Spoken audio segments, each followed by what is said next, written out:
Hi to everyone.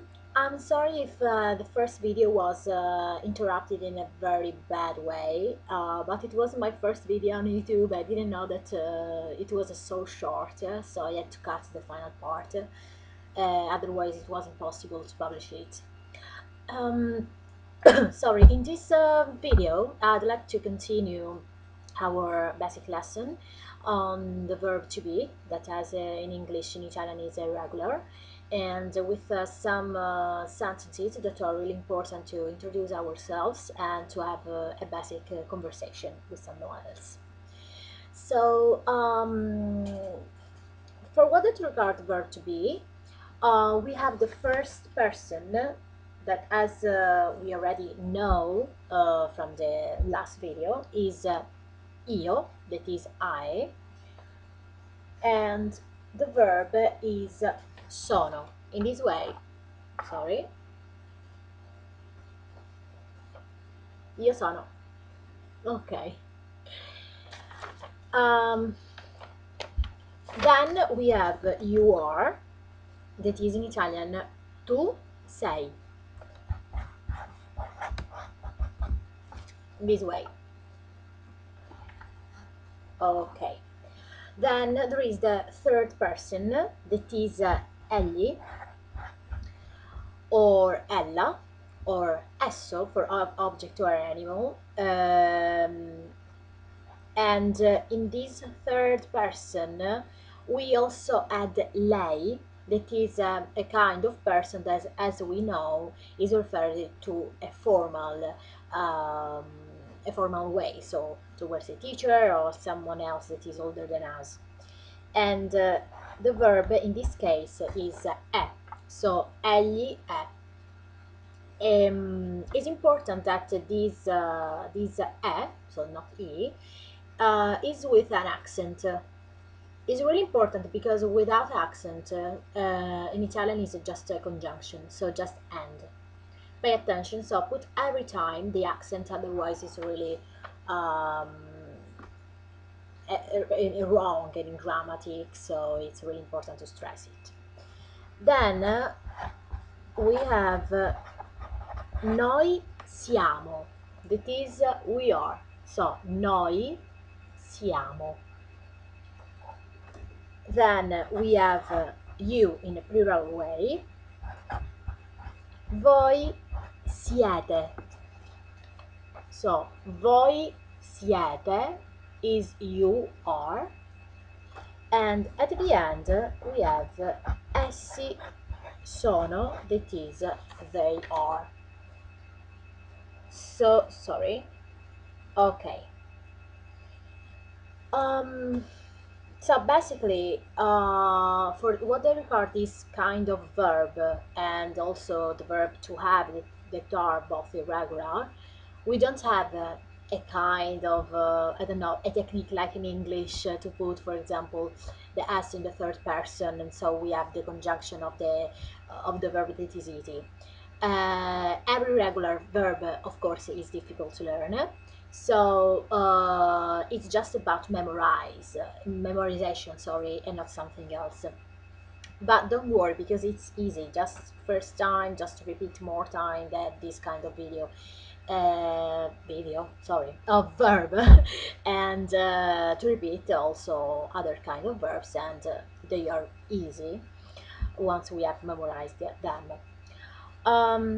So apart of this kind of verb, before telling you the composition of the verb to have, I'd like to tell you the more important greetings in Italian, that are first of all what we use, that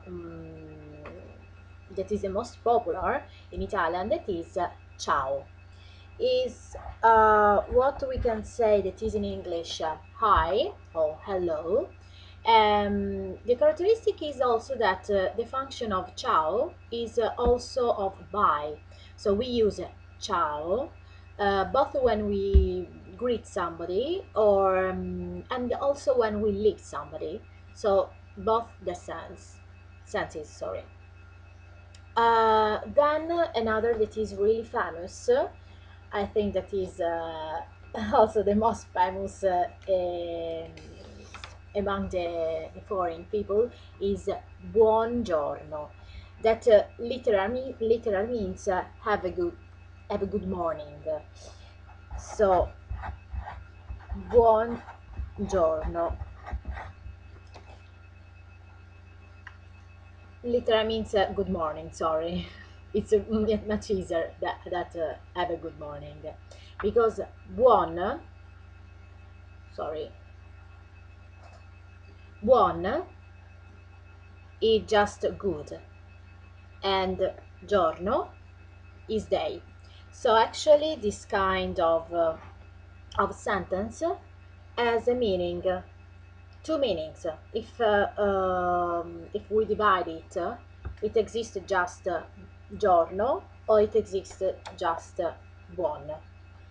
So and together is good morning, like in English, exactly in the same way. Then we have, so in the same construction, we have also buon pomeriggio, that is good afternoon.